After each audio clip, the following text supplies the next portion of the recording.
Since the beginning of time, men have always been explorers, exploring for a better way, a faster way, and a more efficient way to do things. To accomplish all of this, he developed new technology, and that technology helped create these new machines.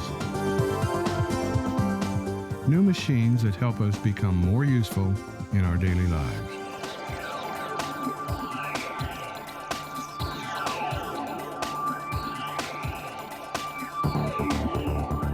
As you will soon see, from the first tabulators used to calculate to the present machines that we use to communicate, we've made a lot of advances.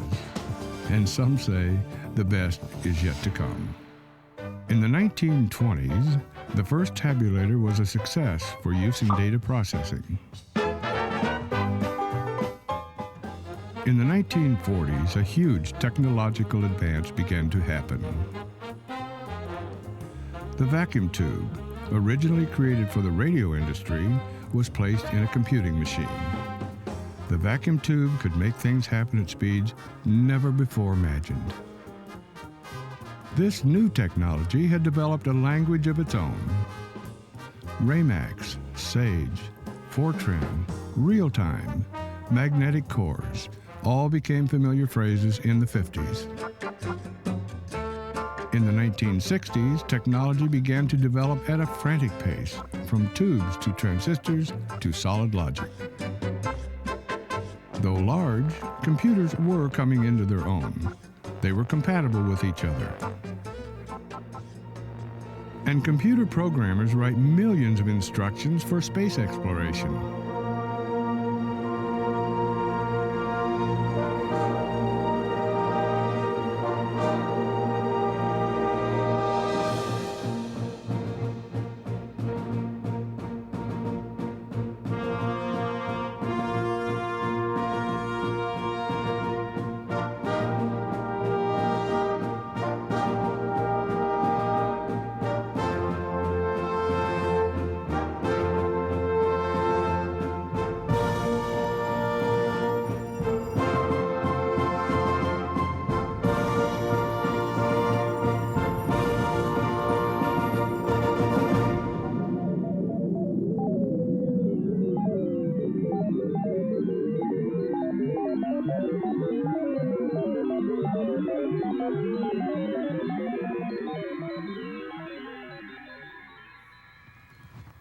Everybody. Hi, Miss Jenny. What are you doing? We're on our favorite website, educateamerica.com. Let me see.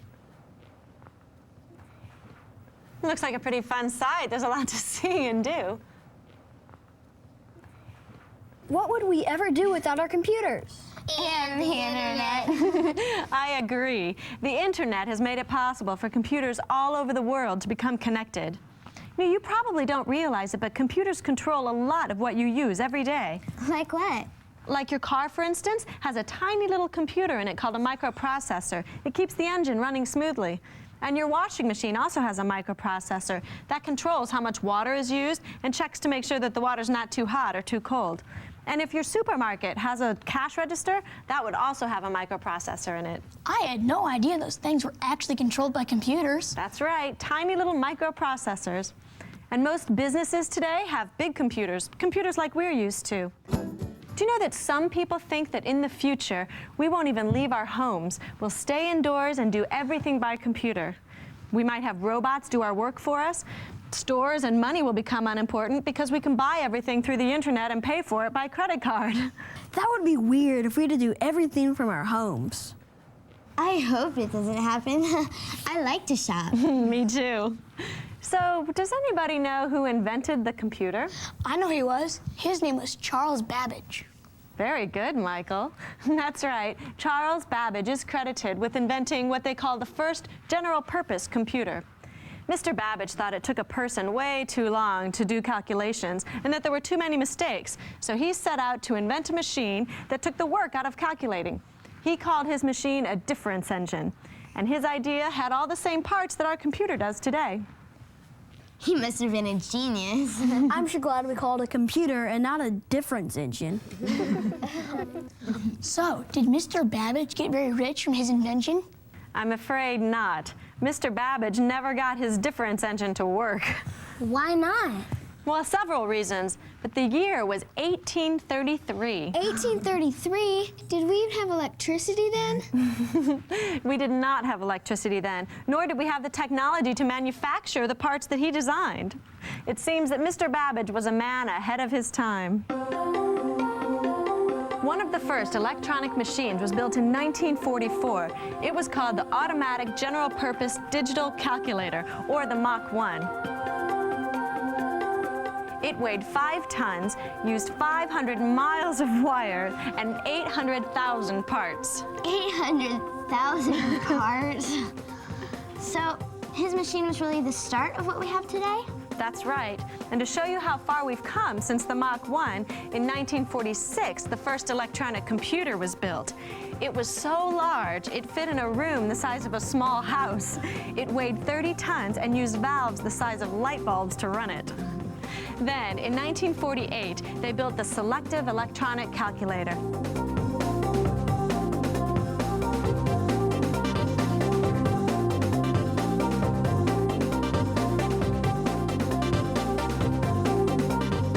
That was the start of the computer we have today.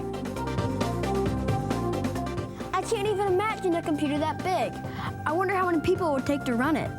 And now we have computers small enough to fit in our hands. We really have come a long way. The invention of the transistor in the 1950s made it possible for computers to be smaller and faster. And the invention of the microchip in the 60s made it possible for us to have personal computers. And even at this very moment, in factories all over the world, computers are being put together. Do you think one of those factories would let us see how a computer is put together? I bet I could make that happen right now. I know how to use my computer, but I have no idea how it works. Or even what's in there. Well then, let's learn how they make computers. Let's begin with the case. As you'll soon see, the sole purpose of the case is to hold all the stuff together. Installing the power supply in the case is the first step. Look at all those wires. Eventually, all those wires will be plugged into the motherboard so we can use our CD-ROMs and our floppy disks. Miss Jennings, I wonder how they came up with the name motherboard. The word mother implies it is the main board because it holds all the important parts. And the first thing we'll attach to the motherboard is the brain, or as it's called in computer talk, the Central Processing Unit, or CPU. Next comes the inline memory module. What did you say?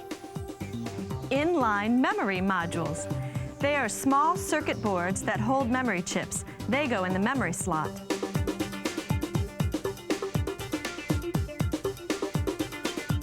Now we'll install the motherboard and the power to the motherboard.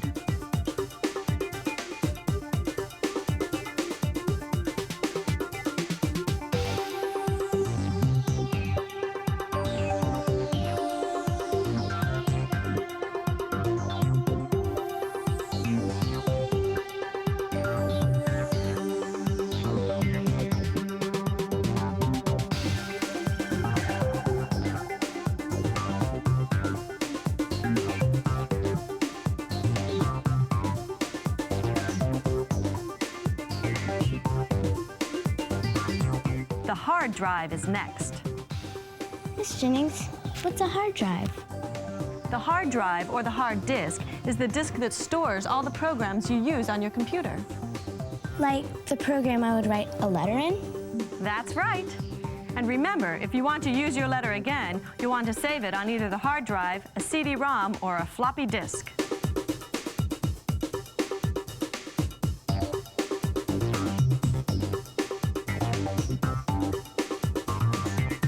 Look, he's installing the CD-ROM case right now.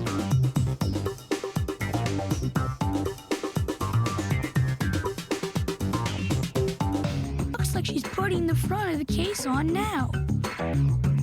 They call that the front bezel.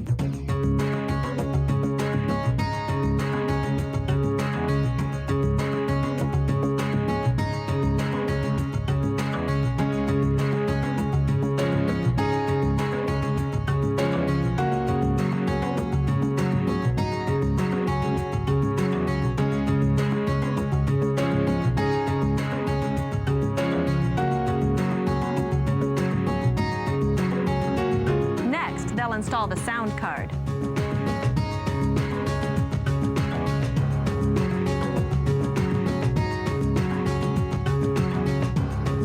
Let me guess.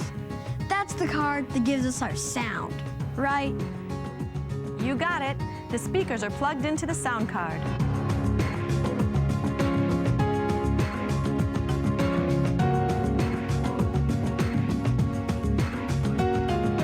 Anybody know what the video card does? This is a guess, but does it give us our picture? Yes, it does. The card translates the events and then shoots it up the cable into the monitor, where it appears on screen.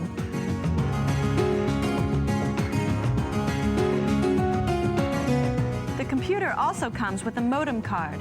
That card allows you to access a phone line so you can surf the internet.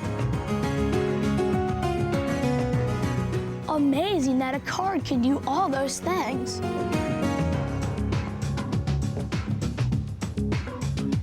Miss Jennings, are they inspecting the computers before they ship them? They are. This is called a quality control check. They'll scan the work order to make sure all the right applications have been loaded, run a check on the system components, and download the operating system.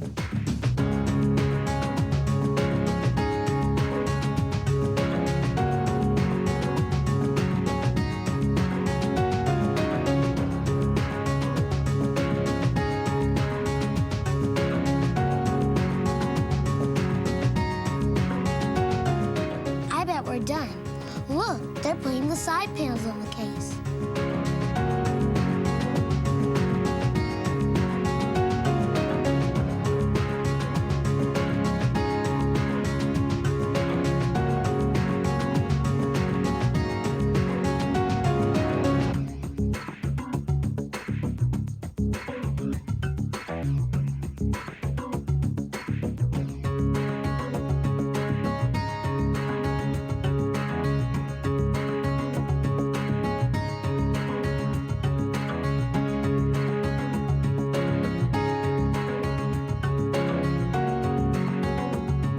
Now that everything's been checked, the cases will be moved to the shipping area.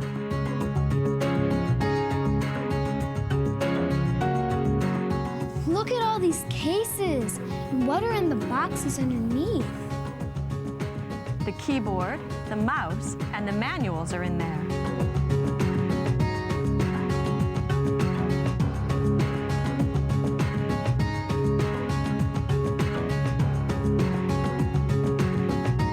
Putting the systems in boxes is a three-person job. One person folds the box and applies the shipping label. Someone else installs the foam.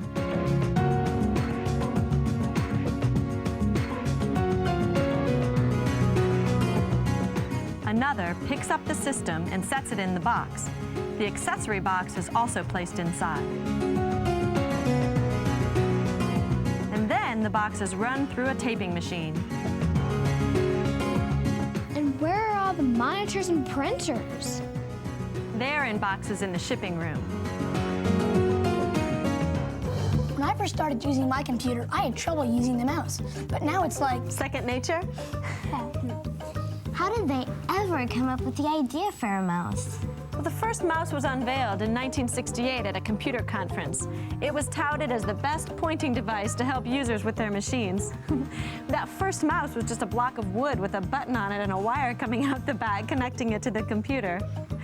You know that the inventor of the mouse, Douglas Engelbart, said that he doesn't even remember who named it a mouse. But with its small rodent-like shape and its wire of a tail coming out the back, it certainly seems fitting. It took a while for that mouse thing to catch on, though, since the first one was unveiled in 1968 until 1984 when it was attached to a computer. From there, it's gone on to be attached to virtually all computers. In 1999, 90 million mice were produced. Did any of you ever wonder how the computer reads things? What do you mean, reads things? The programs in your computer use a special computer language, or codes. The information we type on the keyboard is changed into this special code so that the computer can understand it. I had no idea. The computer does this by using little electric switches. The switches can be turned on or off. Each switch equals a bit of information. In computer code, on is 1 and off is 0. And it's the program which turns the switches on or off. Miss Jennings, can we see the switches? No, not unless we use a magnifying glass. The number pattern of ons and offs makes a code that the computer understands. 8 switches, or bits, equals a byte. And in computer code, each byte means something. So when a key is pressed, the keyboard sends a byte, the code for that key, to the computer. Most keyboards have over 100 switches.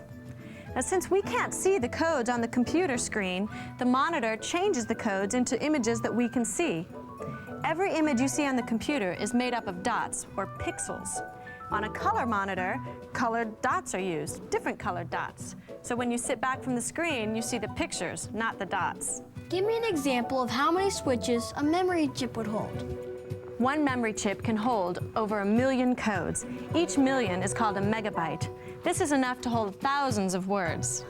Those codes will be lost. They'll disappear when the computer's turned off if they haven't been stored in the memory of the computer. The processor, or brain of the computer, is the biggest chip in the computer, and it'll do whatever the program tells it to do. The processor takes codes from the memory and changes them. Every time an image on the screen changes, the processor has had to move all the pixels for all those codes to a new place. But the processor can change thousands, millions even, codes every second.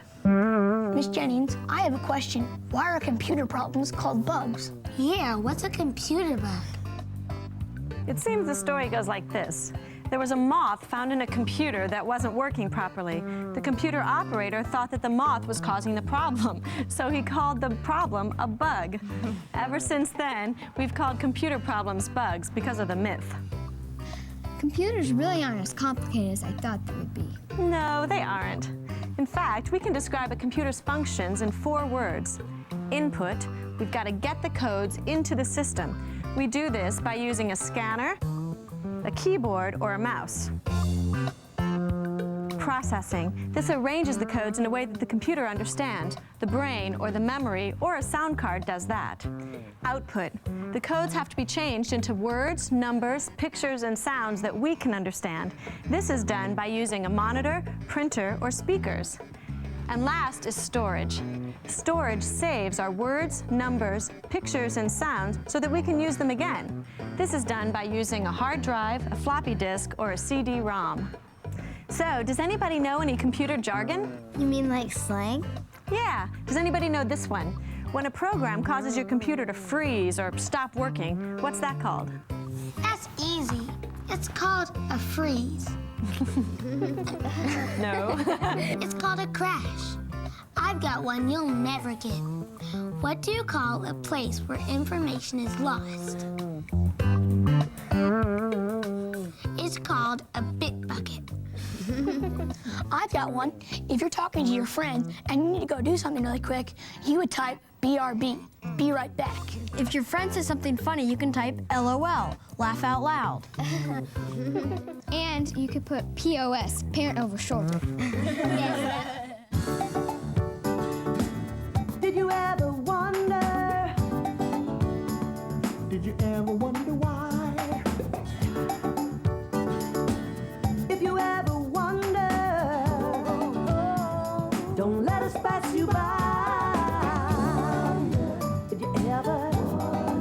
If you ever, you've just begun. Oh, did you ever?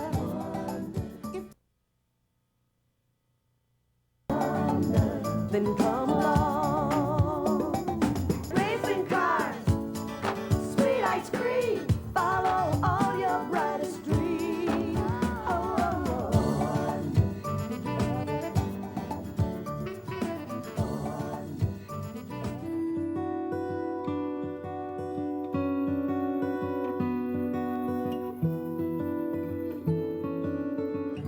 What are you reading, Gretchen?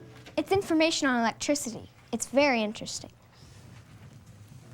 Could you imagine a day without electricity? What do you mean? Think about it, Bryson. We need electricity for just about everything we do. So, shall we try? Try what? Try to imagine a day without electricity. Your day might start something like this. You wake up in the morning to find that your alarm clock has stopped and says 3:25 a.m. You know that's not right. So you rush to the kitchen and see that the battery-operated clock on the wall says you have 15 minutes to get to school. So before you run back to your room to get dressed, you drop a piece of bread in the toaster and put water on the electric stove to boil. When you come back, you see that everything is just as you left it. The bread isn't toasted and the water is cold, and that's just the beginning. You'd have to take a cold shower because you'd have no hot water. You couldn't curl your hair. Couldn't curl my hair? What about TV? And our computer. No, no, and no. Until today, I never really gave it much thought, but where does our electricity come from? Most of our electricity comes from large generator plants like this one.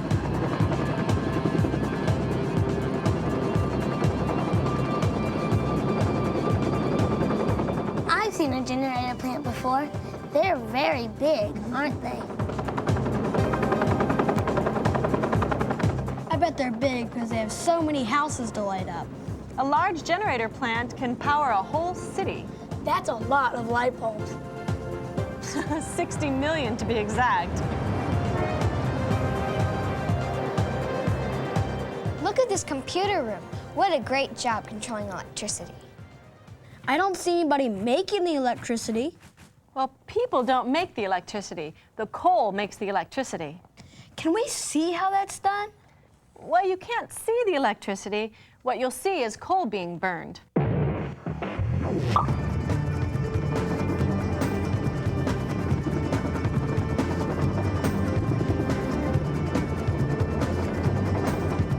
The coal is crushed into a powder, which is mixed with air and then blown into a boiler where it catches fire.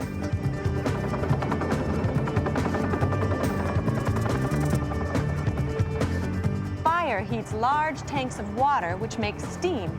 The steam turns these giant turbines, and it's the turbines that create the power we know as electricity. Oh, I see. So the coal heats the water, which makes the steam that turns the turbines that makes electricity. Good job, Mark. Did any of you know that Benjamin Franklin was the one to discover electricity one day when he was flying a kite? I knew that. We learned it in school. Miss Jennings, what I don't know about is coal. Where does it come from? Will we ever run out? There's always a chance that we could run out, but I doubt it.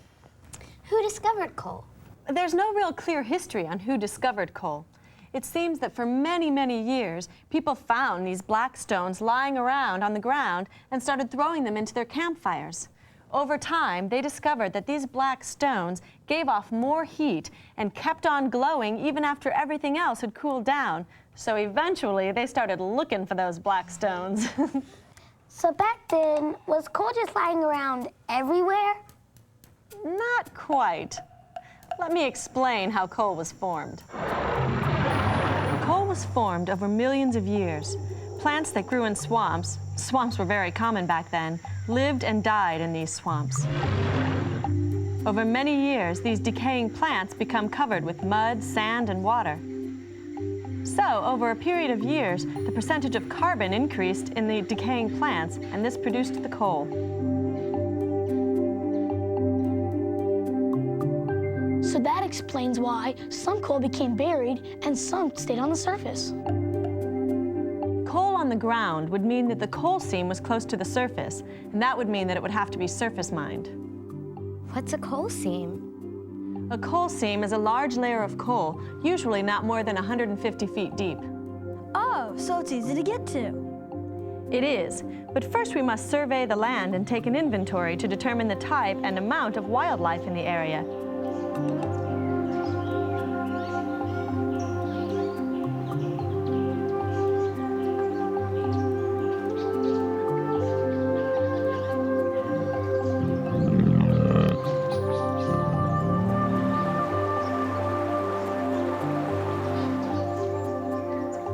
This is so they can reclaim the land.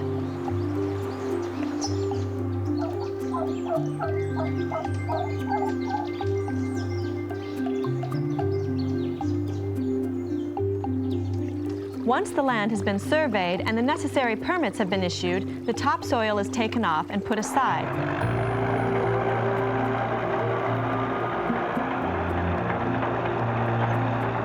Then the next layer of rock and soil is removed.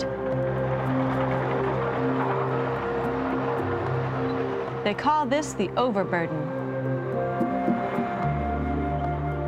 Once all of the overburden is off, we'll see the coal.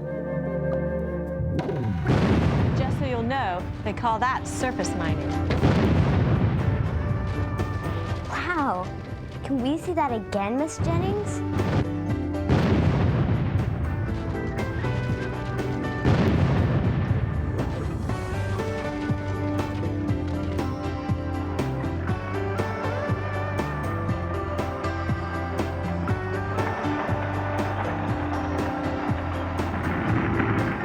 Miss Jennings, don't we have to get it to the generator plant now?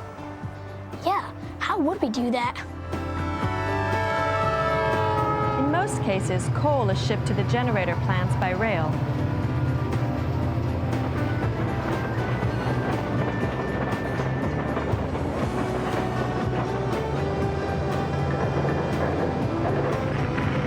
Look at all that coal being unloaded.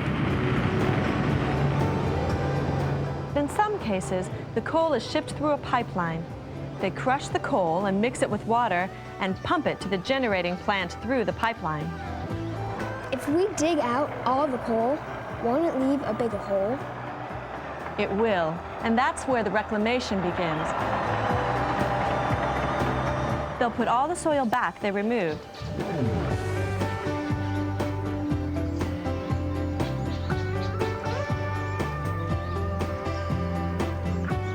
And then they'll return everything to its original contour for the plants and animals.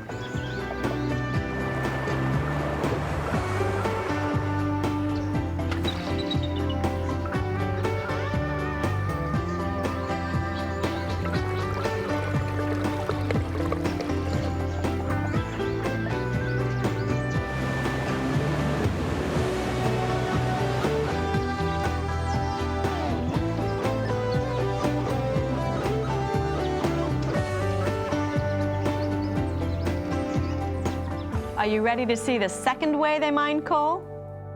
I sure am. Do we get to go underground? Yes, we do.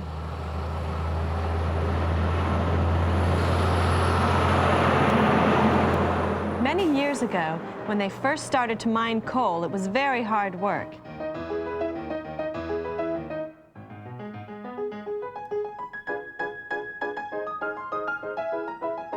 They used picks and shovels to get the coal out. Coal mining is still hard work, but now they have machines that do a lot of the work.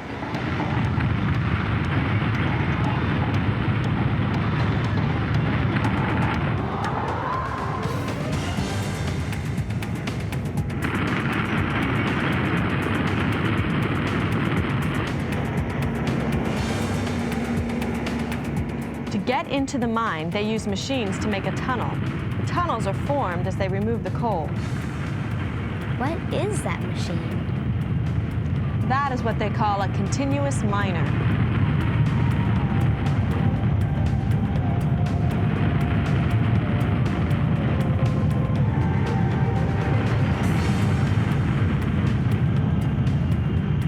It's a big tractor with wheels and large rotating teeth.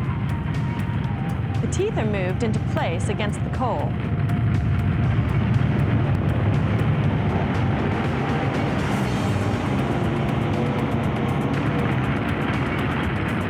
As the teeth turn, the coal is sheared into thousands of small pieces.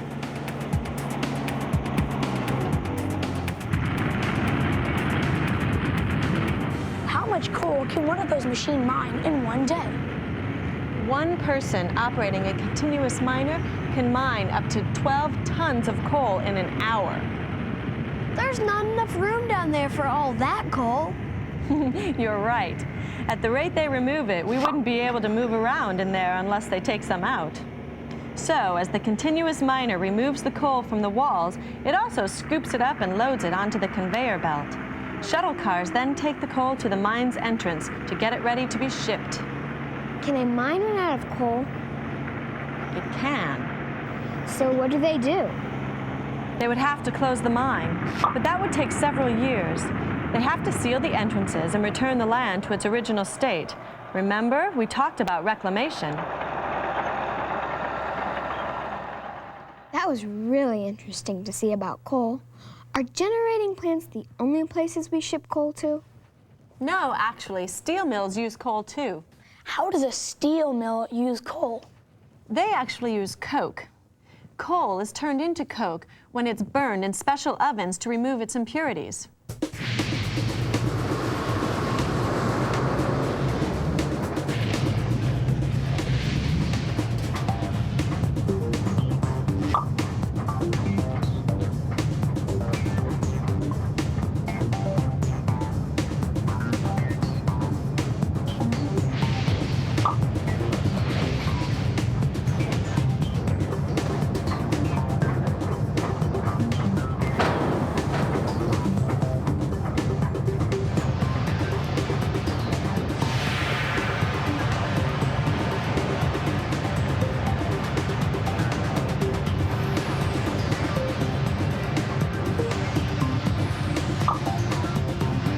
When a steel mill orders their coal, they order it cleaned and ordered to size. When generating plants order theirs, they probably order it crushed but not cleaned. Here's something you'll probably learn in science class if you haven't already. Coal actually has ranks. A rank? What's a rank? Well, a rank signifies how much the coal has been compressed over the years. You mean how long it's been underground? Exactly. The lowest rank is the one that's closest to the surface. It's called lignite. This is a very soft coal. It's hard to burn because it has a lot of moisture. Next comes bituminous. This one burns very well. It's the coal that's used to make coke, which is used in the steel mills. Finally, anthracite is the highest quality coal. This coal burns the longest and gives off the most heat because it has the highest level of carbon. Oh, so that's why we have to mine on the surface and underground. Good observation, Mark. That's right. Companies need different kinds of coal, so they have to dig it out from different places of the earth. You mentioned carbon. What is carbon? Carbon is an element that's found in the coal. It's very similar to elements found in wood. The purest form of carbon are diamonds, which is why coal is sometimes called the black diamond because it's so valuable. How did we get the knowledge to use coal? The story goes like this. The Chinese were the first people to use coal to make things. At this point, China was the most advanced nation in the world. What did they use it for?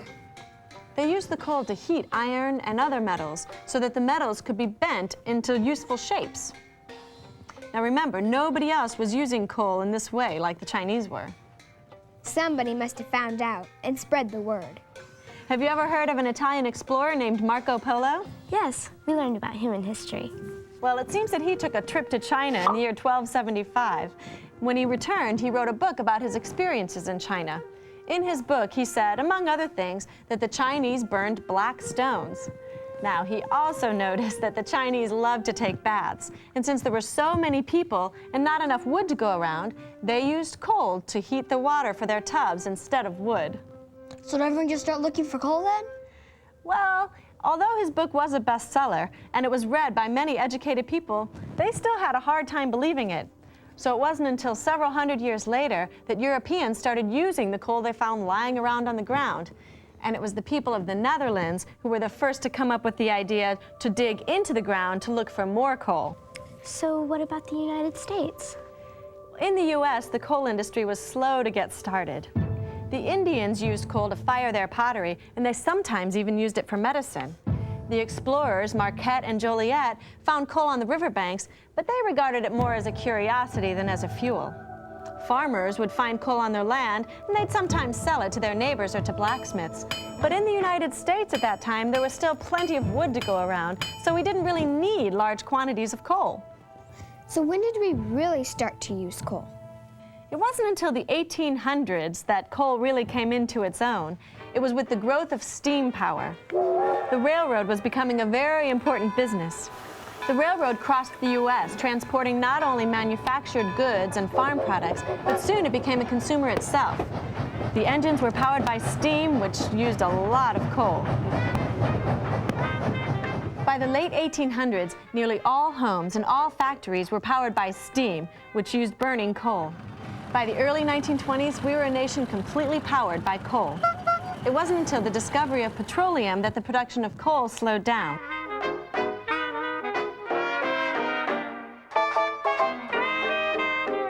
As the petroleum supply dried up, coal really came back into its own.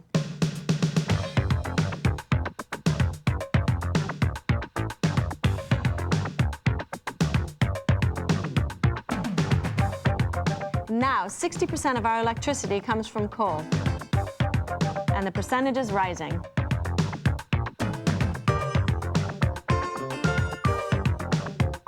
Now we've come up with even new ways to use coal other than for electricity. As I said before, coal is the #1 natural resource used in steel production.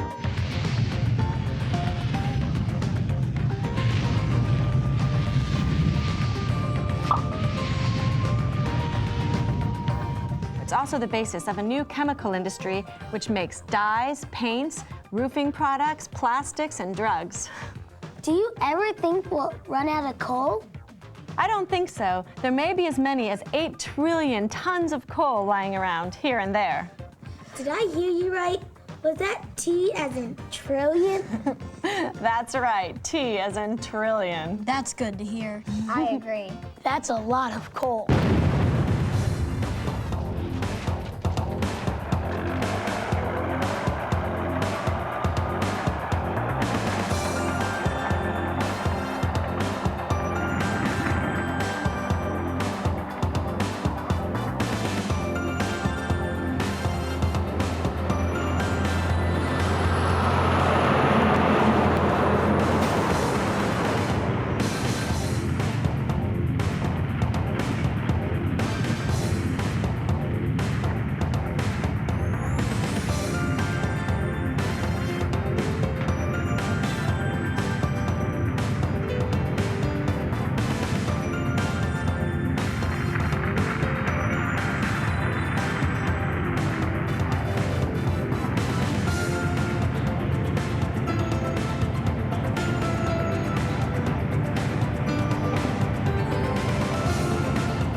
That's a lot of coal.